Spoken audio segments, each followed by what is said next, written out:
কেমন আছেন সবাই? আমি ভালো আছি। তো আর একটা ব্লগে সবাইকে অভিনন্দন। তো আজকে মঙ্গলবার, জানেন নিরামিষ খাই। এখানে অনেক রকমের ভর্তা করে নিয়েছি বাড়িতে এসেই।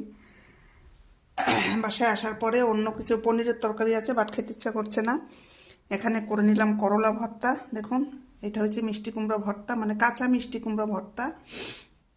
এটা হচ্ছে ওলকচু ভর্তা, ওলকচু না, গাটি কচু ভর্তা বা কচুমুখিও বলতে পারেন। আর এটা হচ্ছে আলু ভর্তা। 4 রকমের ভর্তা বানিয়ে নিয়েছি, ভাত খাবো। আর শুকনা মরিচ তেল দিয়ে মাখাই নিয়েছি, শুকনো মরিচ ভাজি দিয়ে তেল দিয়ে মাখাইছি, একদম বেশি করে ঝাল দেয়া। তো এই খাওয়া দাওয়া করবো, একটু ঠান্ডা ঠান্ডাও লাগছে। তো খাওয়া দাওয়া করবো, ভর্তা দেখে মুখে জল এসে যাচ্ছে। কে কে ভর্তা খেতে পছন্দ করেন কমেন্টসে বলবেন কিন্তু, ঠিক আছে? তো ভিডিওটা ভালো লাগলে অবশ্যই লাইক কমেন্টস করবেন আর শেয়ার করে দেবেন। আর যারা পেজে নতুন তারা একটা ফলো দিয়ে দেবেন। করলা ভর্তা, মিষ্টি কুমড়া ভর্তা, কাঁচা